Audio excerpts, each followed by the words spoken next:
Halo gengs, gue Ca. Jadi AMD kemarin baru aja launch Vega mereka yang baru dan kelihatannya sih sangat menarik. Jadi ayo kita lihat dan kita coba bandingin sama RTX series. Jadi kita mulai aja dari Vega yang paling rendah, yaitu adalah AMD Radeon RX 6800. Dan ini adalah direct competitor ke RTX 3070. Kita mulai aja dari harga dulu. Jadi AMD itu mulai di $579 dan untuk Nvidia RTX 3070 itu di $499. Jadi untuk yang ini AMD itu lebih mahal daripada Nvidia. Ya, tumben banget ya, tapi AMD klaim ini udah ngalahin RTX 2080 Ti.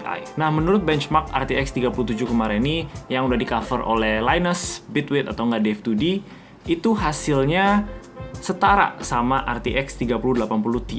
Setara atau sedikit lebih bawah, sedikit aja. Jadi kalau misalnya ini RTX 2080 Ti, 3070 tuh kayak di sini gitu, kayak just under di bawah. Nah, kalau RX 6800, kalau kita lihat dari graf yang AMD kasih kemarin nih, di semua game yang mereka tes itu AMD menang semuanya.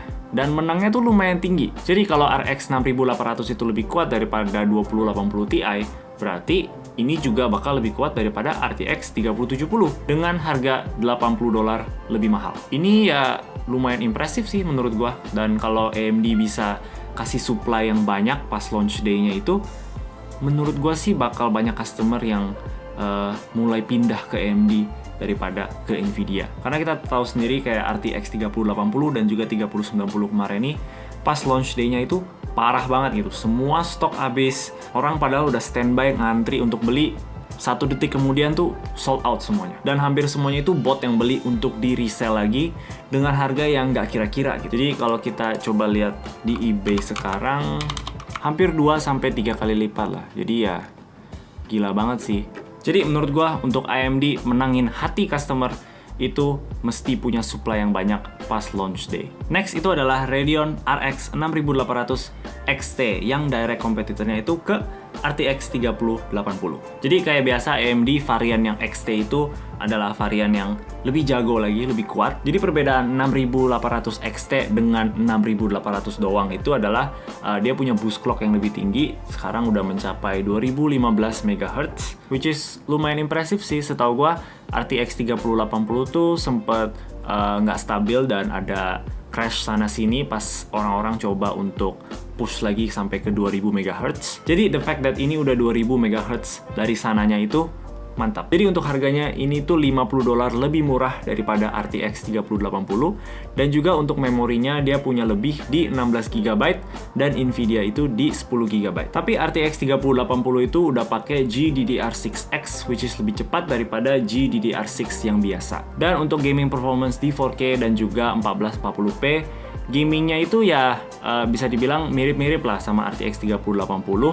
Dan kalau kita lihat dari graf yang AMD kasih, ya ada beberapa game yang RTX 3080 itu masih menang gitu. Tapi ya balik lagi AMD ini kan lebih murah walaupun cuma $50 dan TDP wattnya juga lebih rendah daripada RTX 3080. Jadi menurut gue itu udah sangat impresif dengan harga yang sangat kompetitif. Produk yang terakhir itu adalah AMD RX 6900 XT yang direct lawan ke RTX 3090. Dan harganya itu $500 lebih murah. Untuk memorinya ini dimana AMD itu kalah karena RTX 3090 itu udah punya 24 GB of GDDR6X, di mana RX 6900 XT itu cuma 16 GB GDDR6. Cuma 16 GB, wow.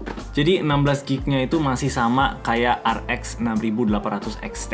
Dan untuk board powernya itu masih sama di 300 watt, kalau si RTX 3090 itu di 350 watt. Kalau kita lihat dari graf yang AMD kasih ya, performance-nya lumayan seimbang sih dengan RTX 3090. Ada beberapa game yang AMD menang, ada juga beberapa yang Nvidia menang. Tapi considering ini tuh $500 lebih murah ya, dan kalau memang yang mereka ngomongin ini benar, menurut gua sih ini win banget buat AMD. Yang bikin aneh itu adalah kenapa memorinya tetap 16 GB. Padahal kalau ini lebih dari 16, menurut gua sih ini bisa jadi selling point yang lebih bagus daripada RX 6800 XT. Karena ya dengan perbedaan $350, perbedaan 6900 XT dan 6800 XT itu kelihatannya sih kurang banyak gitu.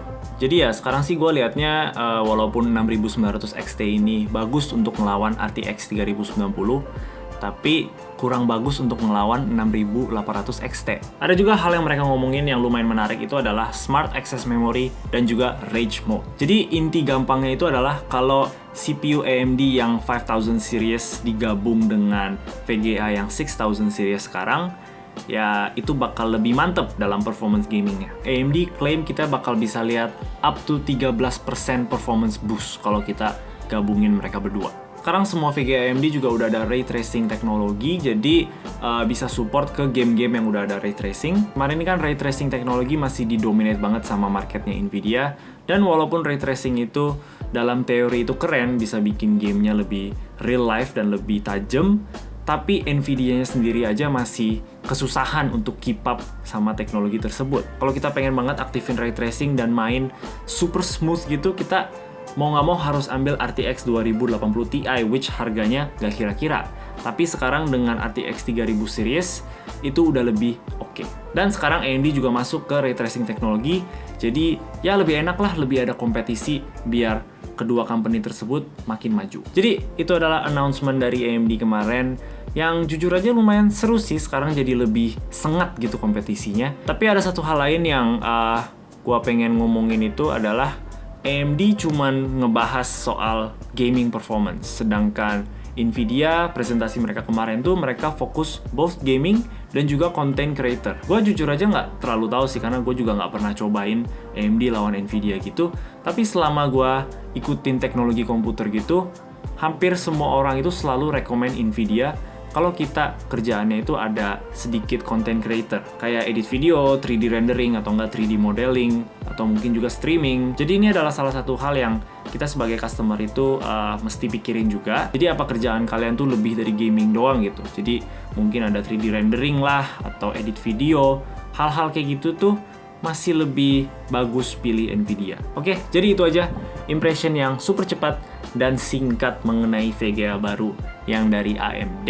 Let me know apakah kalian dari dulu itu tim merah atau tim hijau, dan kalau misalnya kalian ada yang mau rakit PC, kalian bakal pilih yang mana gitu, karena sekarang dua-duanya itu udah offer VGA yang sangat menggiurkan. Gue sih awal pilih RTX 3070, gue juga udah bikin video, gue udah planning part-part apa yang gue mau pilih. Kalau kalian belum nonton, boleh nonton videonya. Tapi ya sekarang lihat AMD kayak gini, gue juga jadi agak pikir-pikir lagi lah. Siapa tahu jalan AMD itu lebih bijaksana daripada jalannya Nvidia.